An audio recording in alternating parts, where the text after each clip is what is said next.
మీది తెనాలే మాది తెనాలే అనే విధంగా పాలన సాగిస్తున్న కూటమి ప్రభుత్వానికి లక్ష్మీనాయుడు మర్డర్ వెన్నెలో వణుకు పుట్టిస్తుంది. ఆడపిల్ల కంట శోష పట్టని టీడీపీ నేతలపై కాపు నాయకులు కన్నెర్ర చేస్తున్నారు. తప్పు చేసిన నిందితులను కాపాడాలని అనుకున్న కూటమి ప్రభుత్వానికి ఓ మహిళ పోరాటం కంటి మీద కునుకు లేకుండా చేస్తుంది.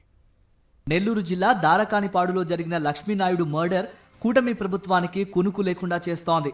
ప్రేమించి పెళ్లి చేసుకున్న తన భర్తని అధికార బలంతో హత్య చేసిన టీడీపీ నేతపై మహిళ సుజాత పోరాటానికి కాపు సంఘాల మద్దతు తోడు కావడంతో కూటమి ప్రభుత్వం పరిస్థితి కుడితిలో పడ్డ ఎలుకలా తయారైంది. లక్ష్మీనాయుడిని మర్డర్ చేసిన హరిచంద్ర ప్రసాద్ చౌదరిని అరెస్టు చేయడానికి జాప్యం చేసిన పోలీసులకు కాపు నేతల వరుస పరామర్శలతో తలవంచక తప్పలేదు.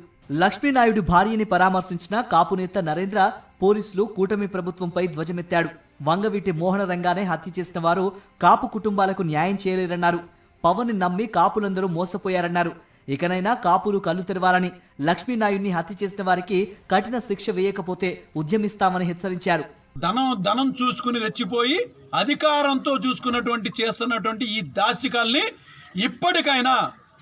ఇప్పటికైనా మీ ద్వారా ప్రజలందరికీ తెలియజేయాలని చెప్పనేది మేము దీన్ని అవసరమైతే ఆ యొక్క మహిళలను కూడా దీనిలో కానీ ఇన్వాల్వ్ చేయకపోతే తప్పనిసరిగా మేము రాష్ట్రం మొత్తం ఒక ఉద్యమం కింద తీసుకెళ్ళి వాళ్ళని జీవిత ఖైదు పడేంత వరకు కూడా మేము ఊరుకోమని చెప్పని మీకు తెలియజేసుకుంటున్నాం. కులాన్ని చూసి పాలిస్తున్న చంద్రబాబు ప్రభుత్వానికి కనువిప్పు కలిగేలా పోరాటం చేస్తామన్నారు వైఎస్ఆర్సీపీ మాజీ ఎమ్మెల్యే జక్కంపూడి రాజా.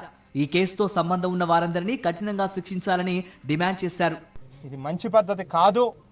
ఖచ్చితంగా దీని మీద మొట్టమొదట స్పందించాల్సినటువంటి వ్యక్తి పవన్ కళ్యాణ్ గారు అని చెప్పి కూడా ఈ సందర్భంగా గుర్తు చేస్తూ ప్రభుత్వాన్ని ఒకటే డిమాండ్ చేస్తూ ఉన్నాం.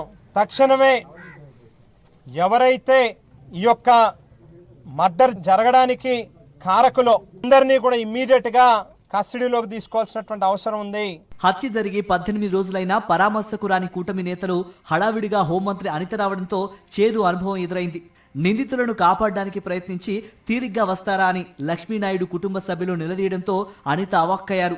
లక్ష్మీనాయుడు కుటుంబ సభ్యులను ఇంటిలోకి తీసుకువెళ్లి సీక్రెట్ గా మాట్లాడారు. ఇది ఆర్థిక లావాదేవీలతో జరిగిన మర్డర్ అని, బాధిత కుటుంబానికి న్యాయం చేస్తామని మొక్కుబడిగా చెప్పిన అనిత కారెక్కి ఎంచక్కా వెళ్లిపోయారు.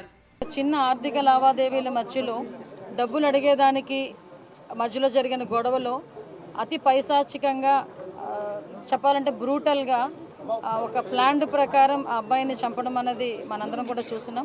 తన మీద కామవాంఛతో టీడీపీ నేత హరిచంద్ర ప్రసాద్ చౌదరి తన భర్తని కిరాతకంగా హత్య చేశాడని బాధితురాలు సుజాత 18 రోజుల నుంచి మొత్తుకుంటున్నా హోంమంత్రి అనిత మాత్రం ఆర్థిక లావాదేవీలతోనే హత్య జరిగిందని ప్రకటించడంపై లక్ష్మీనాయుడు కుటుంబ సభ్యులతో పాటు కాపు సంఘం నేతలు మండిపడుతున్నారు.